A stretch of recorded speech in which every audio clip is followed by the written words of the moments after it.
మొన్న టాలీవుడ్ లో అగ్గిరా చేసిన డాన్సర్స్ అసోసియేషన్ వివాదం మరొకసారి హాట్ టాపిక్ గా మారింది. ఫిల్మ్ ఫెడరేషన్ డాన్సర్స్ అసోసియేషన్ మధ్య విభేదాలు మరింత ముదిరినట్టుగా తెలుస్తోంది. ఇప్పటికీ డాన్సర్స్ అసోసియేషన్ కి ఫిల్మ్ ఫెడరేషన్ సహాయ నిరాకరణ చేస్తూ వస్తోంది. మరిన్ని చర్యలు తీసుకోవడానికి ఇవాళ సమావేశం ఏర్పాటు చేసి చర్చిస్తూ ఉన్నారు. So film federation general council అత్యవసరంగా సమావేశమైంది. 24 క్రాఫ్ట్స్ అనుబంధ సంఘాల బైలాస్ సవరణపై ప్రధానంగా చర్చిస్తున్నట్టుగా తెలుస్తోంది.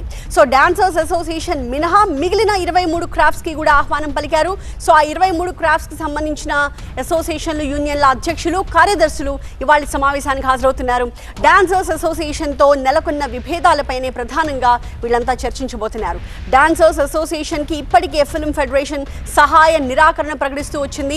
24 క్రాఫ్ట్స్ నుంచి డాన్సర్స్ అసోసియేషన్ ని తప్పించడంపై ఇవాళ ఒక కీలక నిర్ణయం తీసుకునే అవకాశం కనిపిస్తోంది. 24 క్రాఫ్ట్స్ కాకుండా 23 క్రాఫ్ట్స్ కే పరిమితం చేస్తూ ఫిల్మ్ ఫెడరేషన్ బైలాస్ ని సవరించే అవకాశం ఉంది. డాన్సర్స్ అసోసియేషన్ ప్రెసిడెంట్ సుమలత తీరుపై ప్రధానంగా ఫెడరేషన్ ఆగ్రహం వ్యక్తం చేస్తోంది. సినీ పెద్దలు చెప్పినప్పటికీ వినకుండా ఉప ఎన్నికలు నిర్వహించారు సుమలత. సో సుమలత ఏకపక్ష నిర్ణయాలు, వ్యవహార శైలిపై ఇప్పుడు ఫిల్మ్ ఫెడరేషన్ అభ్యంతరం చెప్తోంది. Jani master versus Shekhar master గా మారిపోయింది డాన్సర్స్ అసోసియేషన్ వివాదం.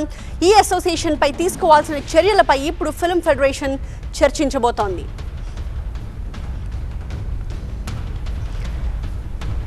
మా ఎంటర్టైన్మెంట్ ఎడిటర్ లక్ష్మీనారాయణ మనకి లైవ్ లో కనిపిస్తూ ఉన్నారు. లక్ష్మీనారాయణ, సో సమస్య చాలా పెద్దదవుతున్నట్టుగానే కనిపిస్తోంది. ఏకంగా 24 క్రాఫ్ట్స్ నుంచి ఒక నెంబర్ని తగ్గించడానికి కూడా సిద్ధమయ్యారంటే ఏ స్థాయిలో విభేదాలు రాజుకున్నాయనేది అర్థమవుతోంది. ఏంటి లేటెస్ట్ అప్డేట్? ఎన్ని గంటలకు ఉంది మీటింగ్? అంటే ప్రస్తుతం 11 గంటలకు జరగాల్సిన ఫిలిం ఫెడరేషన్ జనరల్ కౌన్సిల్ సమావేశం కొద్దిగా పోస్ట్పోన్ అయింది. దీనికి కారణము ఎఫ్డీసీ ప్రతినిధులతో ఈ సంఘాల నాయకుల మీటింగ్ ఒకటి ఉండటం వలన ప్రస్తుతం మీటింగ్ ఇప్పుడే అందరూ చేరుకుంటున్నారు. మరి కాసేపట్లో ఈ సమావేశం అయితే ప్రారంభం కానుంది. ఈ సమావేశంలో ముఖ్యంగా చర్చించే అంశాలు ఫిలిం ఫెడరేషన్ జనరల్ కౌన్సిల్ తీసుకున్న నిర్ణయాలని విభేదించి ఎలక్షన్లు నిర్వహించారు డాన్సర్స్ అసోసియేషన్ అధ్యక్షురాలు సుమలత అనేది మెయిన్ ఆరోపణ. అంటే దీంట్లో ఈ ఫిలిం ఫెడరేషన్ జనరల్ కౌన్సిల్ అనేది ఫిలిం ఫెడరేషన్కి సంబంధించిన అత్యున్నత సంఘంగా చెప్పుకోవచ్చు. ఈ సంఘం తీసుకున్న నిర్ణయాన్ని, అలాగే ఈ ఇండస్ట్రీలోని పెద్దలు సూచించిన సూచనలు కూడా వాళ్ళు తిరస్కరించడము, దానికి అనుగుణంగా వాళ్ళు బైలాస్ అనే వంకతో ఒక ఎలక్షన్స్ నిర్వహించడం అనేది ఫిలిం ఫెడరేషన్ చాలా తీవ్రంగా పరిగణిస్తోంది. ఈ జనరల్ కౌన్సిల్ సమావేశంలో ఈ డాన్సర్స్ అసోసియేషన్ని ఎలా చూస్తారు, ఈ డాన్సర్స్ అసోసియేషన్కి సంబంధించి అసోసియేషన్ని ఉంచుతారా లేదంటే కార్యవర్గాన్ని మాత్రం తప్పిస్తారా, ఎలాంటి కార్యక్రమాలు, ఎలాంటి నిర్ణయాలు తీసుకుంటారనేది ఇప్పుడు చాలా కీలకంగా మారింది.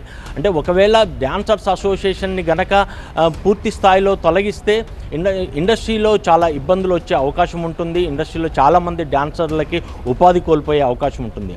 అయితే ఇలాంటి అంశాలన్నింటినీ చర్చించి ఒక కార్యవర్గాన్ని తప్పించటమా, లేదు అంటే తాత్కాలికంగా ఇప్పటికే ఒక సహాయ నిరాకరణ ప్రకటించిన నేపథ్యంలో ఈ జానీ మాస్టర్ నిర్వహించే షూటింగ్లకి ఈ ఫిలిం ఫెడరేషన్కి సంబంధించిన మిగిలిన 23 క్రాఫ్ట్స్ సహాయ నిరాకరణ ఉంటుందా, వీళ్ళు తీసుకునే నిర్ణయం పట్ల డాన్సర్స్ అసోసియేషన్ అధ్యక్షురాలు సుమలత ఎలా స్పందిస్తుంది, ఇవన్నీ చాలా కీలకంగా మారినాయి.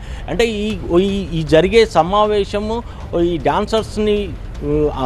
డాన్సర్స్ అందరినీ కాకుండా ఈ కార్యవర్గాన్ని, అసోసియేషన్ని పూర్తి స్థాయిలో కాకుండా ఒక మెంబర్స్ని మాత్రమే, కార్యవర్గం సంబంధించిన మెంబర్స్ మాత్రమే తప్పించే దిశగా కొన్ని చర్యలు అయితే తీసుకునే అవకాశం అయితే కనిపిస్తూ ఉంది. చూడాలి మరి ఒకవేళ వీళ్ళు తీసుకునే నిర్ణయాన్ని డాన్సర్స్ అసోసియేషన్ ఎలా చూస్తుంది, ఫిల్మ్ ఇండస్ట్రీ ఈ వివాదాన్ని ఎలా పరిగణిస్తుంది అనేది వేచి చూడాల్సిన అంశం. Right, thank you Lakshminarayana. ఇక